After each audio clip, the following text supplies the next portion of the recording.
In the ancient kingdom of Israel, during a time when faith in the one true God had been replaced by the worship of idols, there arose a prophet unlike any before him, Elijah, the man of fire.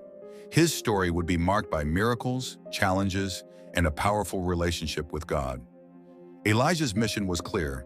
He was sent to confront King Ahab and the corrupt rulers of Israel who had turned their hearts to Baal, the false god of storms and fertility.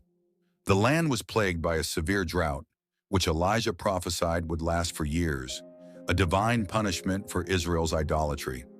But Elijah was not only a bearer of bad news, he was a servant of the living God, and God had a plan to reveal his power to all of Israel. The most dramatic moment came on Mount Carmel. There, Elijah stood alone against 450 prophets of Baal. With the people gathered to witness the confrontation, Elijah challenged them. The God who answers by fire, he is God. The false prophets danced, shouted, and even cut themselves in desperate attempts to summon fire from Baal, but nothing happened. Then Elijah stepped forward, his faith unwavering. He repaired the broken altar of God, poured water over the sacrifice, and called upon the God of Abraham, Isaac, and Jacob. Immediately, fire descended from heaven, consuming the sacrifice, the water, and even the stones of the altar. The people fell to their faces in awe, declaring, "The Lord, He is God. The Lord, He is God." The victory was swift, but the battle was far from over. Jezebel, Ahab's wicked queen, enraged by the defeat of her prophets, sent a messenger to Elijah, threatening his life. Fearful and exhausted, Elijah fled into the wilderness, deep into the desolate desert.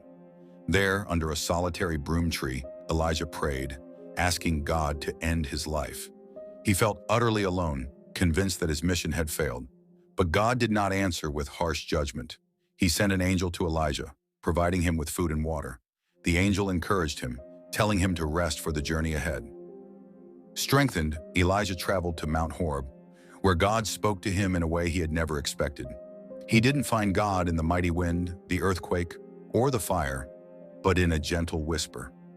God reassured him that he was not alone, that there were still 7,000 in Israel who had not bowed to Baal. Elijah's journey wasn't over.